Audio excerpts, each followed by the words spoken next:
नमस्कार, मैं Manoj Bhatt, India today group के फार्मर डिजिटल प्लेटफॉर्म किसान तक में आपका स्वागत है। रबी सीजन अपने पीक पर है, खेतों में किसानों की फसल खड़ी है और इस बीच बेमौसम बारिश की दस्तक हुई है। ऐसा पहले भी हुआ था, किसानों की जो फसल थी, जो खेतों में खड़ी थी और उस खेतों में खड़ी फसल पर बेमौसम बारिश की मार पड़ी थी। इन हालातों में किसानों का जो क्रॉप लॉस होता है, यानी कि फसल का जो नुकसान होता है, वो किसानों को चुनौती पर डालता है। आज इस पर बात करते हैं कि जब किसानों की जो फसल खराब हो जाती है, कैसे किसान खराब फसल का फसल बीमा ले सकते हैं, कैसे मुआवजा ले सकते हैं, इस पर आज बात करते हैं।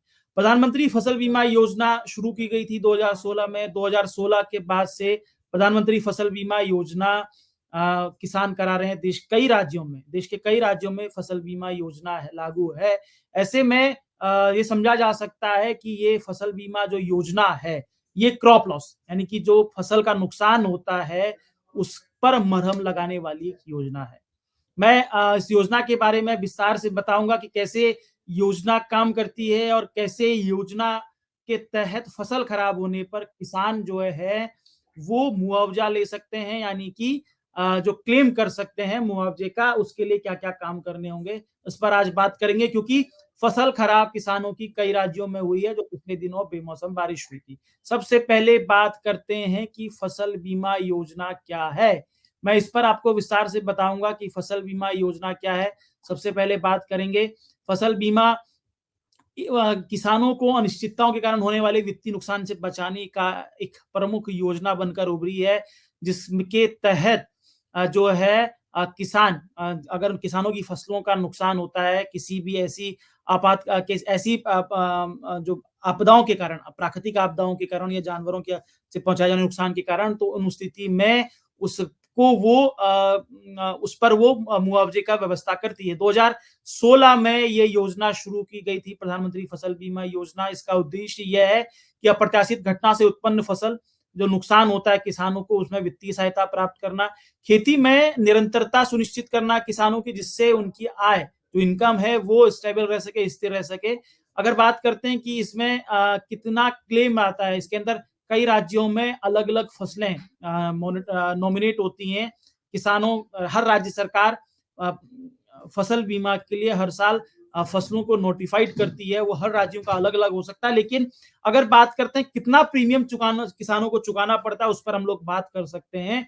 किसानों को जो खरीफ फसलें हैं, यानी कि खरीफ सीजन में जो बोई जाने वाली फसलें हैं, उसके लिए सिर्फ 2% का प्रीमियम चुकाना होता है। जो कुल प्रीमियम होता है उसका 2%, और रबी फसलों के लिए 1.5% का प्रीमियम ही चुकाना होता है। बाकी जो एनुअल कमर्शियल या जो बागवानी फसलें हैं, उनके लिए 5% के प्रीमियम का भुगतान करना होता है किसानों को। बाकी जो भुगतान है वो केंद्र और राज्य सरकारें अपने-अपने स्तर पर करती हैं। अब बात करते हैं कि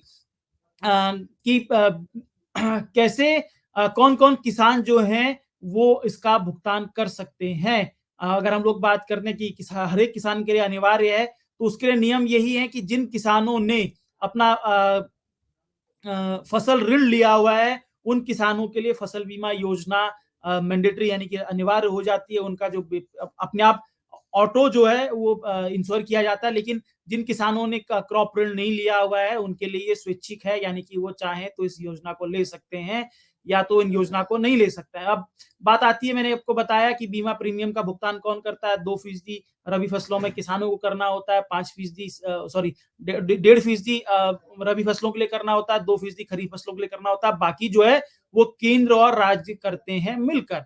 अगर आप बात करते हैं कि इस योजना में कौन-कौन सी फसलें जो हैं किसानों को बीमा लेने के लिए क्या करना होगा, क्योंकि स्वैच्छिक जो है, देखिए जिन लोगों ने फसल ऋण लिया है वो तो स्वतः ही उनका प्रीमियम हो जाता है, लेकिन जिन्होंने ऋण नहीं लिया हो किनको बीमा योजना के लिए क्या करना होगा। बैंक से फसली ऋण लेने वाले किसानों को बैंक खाते में प्रीमियम कटेगा, नेचुरल कटेगा, जिसके बारे में मैंने आपको बताया। उनका बीमा खुद होता है।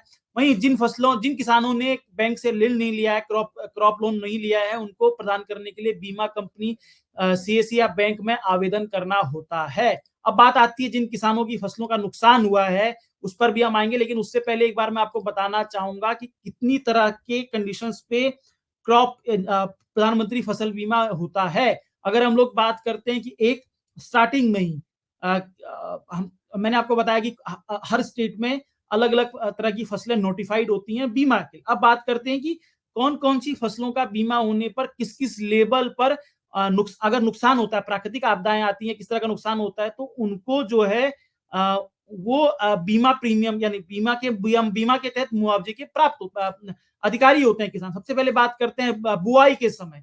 अगर बीमी क्षेत्र किसी किसान ने किसी खेत का बीमा कर दिया है, तो अगर बुआई यानी कि बुआई या रोपाई या जिस टाइम पे अंकुरण खेतों में फसलों में जब शुरुआती दौर होता है, उस समय बारिश या किसी प्राकृतिक आपदा की वजह से नुकसान होता है, तो ऐसी स्थिति पर किसानों को 25% बीमा राशि का 25% फसल बीमा के तहत देने का प्रावधान है और उसके बाद जो है वो पॉलिसी जो किसानों ने की है वो समाप्त हो जाती है। बात करते हैं दूसरी कंडीशन क्या होती है, तो वो है फसल काटने यानी कि जो फसल जो स्थायी होती है उसके बाद।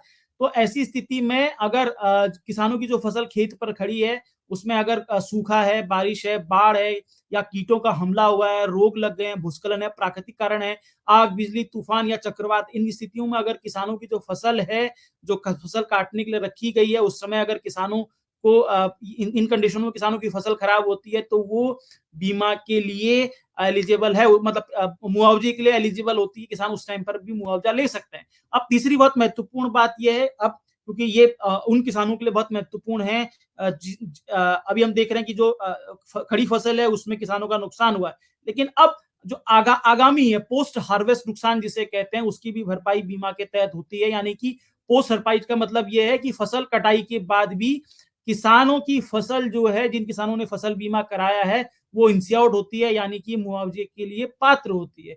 कटाई से 2 सप्ताह के बाद तक यानी कि अधिकतम 2 सप्ताहों तक फसल बीमा इंश्योर्ड रहती है, या उन फसल बीमा के लिए वो पात्र होते हैं। यानी कि किसी किसान ने अगर फसल काट ली और फसल काटने के बाद उस पर अगर ओलाबारी होगी, चक्रवाती बारिश हो गई या खेत में वो सुखाने के लिए रखी गई और प्राकृतिक आपदाओं की वजह से वो खराब हो जाती, तो ऐसी स्थिति में वो फसल भी फसल बीमा के तहत मुआवजे के लिए पात्र होती है। इसके साथ-साथ ही स्थानीयकृत आपदाएँ जो होती हैं जिसमें ओलावृष्टि, भूस्खलन, बादल फटने और प्राकृतिक आग, जो इस तरह की कंडीशनें होती हैं, उन फसलों को भी इंश्योर्ड रखा गया है। इसके साथ-साथ ही कई राज्यों में जंगली जानवरों के हमलों के कारण जो फसल का नुकसान होता है, उसको भी इंश्योर्ड किया गया है।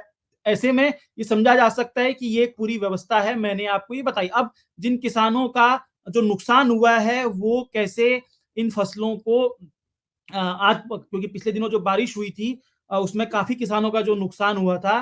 तो ऐसे में समझा जा सकता है कि जो नुकसान किसानों का हुआ है, उनको अब क्या करना होगा। सबसे पहले जिन किसानों को नुकसान हुआ है, जिनकी फसलें खराब हो गई, तो उनको चाहिए कि वो 72 घंटे के अंदर जो भी उनकी बीमा कंपनी है, उस बीमा कंपनी को या संबंधित बैंक को या स्थानीय कृषि विभाग को, जो जिला स्तर पर हो सकते हैं, उनको सूचित करें। उनको वो व्यक्तिगत तौर पर भी सूचित कर सकते हैं। इसके साथ-साथ ही टोल फ्री नंबर होते हैं, कई बीमा कंपनियों ने अपने मोबाइल ऐप बनाए हुए हैं, तो ऐसे में उन कंपनियों को इन तमाम माध्यमों से किसान जो हैं वो अपनी खराब फसल के बारे में सूचना दें, संभवतः हो सकता है तो फ़ोटो खींचकर भी वो मोबाइल ऐप में अपलोड कर दें। इससे क्या हो जाएगा कि उनका जो बीमा क्लेम है वो रजिस्टर्ड हो जाएगा और इसके बाद जो उनका पूरा प्रोसेस शुरू होता है कि कैसे बीमा क्लेम आगे बढ़ाना है। इसके बाद क्या होता है कि जब किसान बीमा क्लेम के लिए अप्लाई कर देंगे, तो उसके बाद बीमित फसलें जो हैं उनको जिसका नुकसान हुआ है उसकी सर्वे के लिए अधिकारी आएँगे। ऐसे में किसानों को अपने पास कुछ ज़रूरी कागज़ात रखने होते हैं जिसमें केसीसी बहुत महत्वपूर्ण होता है। बुआई प्रमाण पत्र जिसे हम लोग कह सकते हैं। इसके साथ-साथ ही अगर हम लोग बात करें, किसानों को चाहिए कि वो बैंक अकाउंट नंबर, आधार नंबर, किसान का जो पासपोर्ट साइज़ का फ़ोटो है और उनके जो ज़रूरी दस्तावेज़ हैं, वो अपने पास रखें।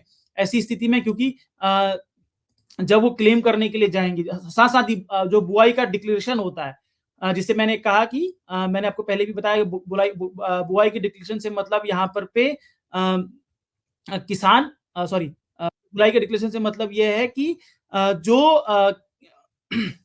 किसान ने बीमा करवाया है, बीमा करवाने के बाद जिस फसल का उस फसल का जो उनके पास उनको एश्योरेंस दिया गया बीमा कंपनी की तरफ से उसको बुआई डिक्लेरेशन के तौर पर आ सकता है। अब बात करते हैं कि किसानों को बीमा हाँ, किसानों को जो है वो कैसे उनका जो नुकसान हुआ है उसकी कैसे गणना करनी है। उसकी गणना का अपना एक नियम है। उसमें ये कहा जाता है कि थ्रेशोल्ड उपज की गणना राज्य की में फसल कटाई प्रयोग से प्राप्त औसत उपज के आधार पर की जाती है। थ्रेशोल्ड उपज का मतलब मैं आपको समझाता हूं। थ्रेशोल्ड उपज का मतलब सीधे है कि जो गारंटीड यील्ड यानी कि जो गारंटीड उपज क्रॉप इंश्योरेंस यूनिट ने तय की है। एक खेत का बीमा किसी बीमा कंपनी ने किया और उसने ये तय किया है कि आपको इतनी गारंटीड उपज इस फसल से मिलेगी। उसको ये जो निकाला जाता है इसका भी एक गणित है। ये जो निकाला जाता है लास्ट पिछले 7 सालों की औसत उपज के आधार पर जो है थ्रेशोल्ड यील्ड निकाली जाती है।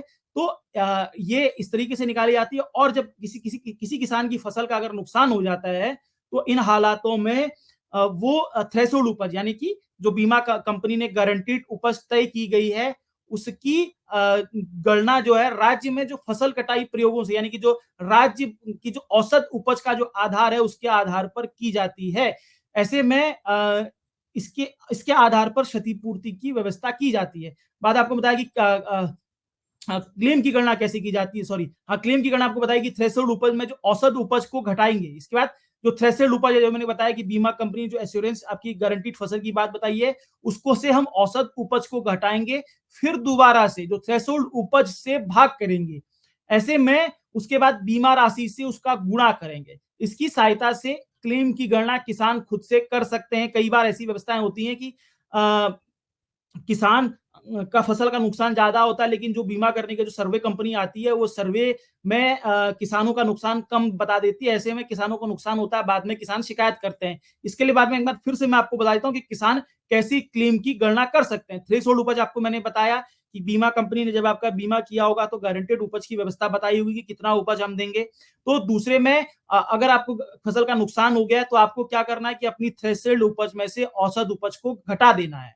ऐसे में अगर हमने मान लिया कि जो थ्रेशोल्ड उपज है वो आपकी 5 क्विंटल है और औसत उपज जो है वो जो है 7 क्विंटल है। ऐसे में उसको अगर हम घटा देंगे तो 2 क्विंटल बचती है। फिर इसे दोबारा से थ्रेशोल्ड उपज से भाग करेंगे यानी कि जो आपकी पहले से उससे भाग करेंगे। इसके बाद बीमा राशि जो भी आपकी बीमा राशि है उससे उसको गुणा करेंगे और इसके बाद जो अमाउंट निकल कर आएगा वो आपका एश्योरेंस अमाउंट हो सकता है। उम्मीद है आपको ये हमारी कोशिश पसंद आई होगी। कोशिश थी आपको फसल बीमा योजना का लाभ कैसे मिल सकता है, फसल बीमा योजना आपके लिए कैसे लाभकारी हो सकती है। अगर आपको हमारी कोशिश पसंद आई है तो हमें शेयर, सब्सक्राइब, लाइक जरूर कीजिए। इसी के साथ इजाजत दीजिए। आप सबसे फिर मुलाकात होगी।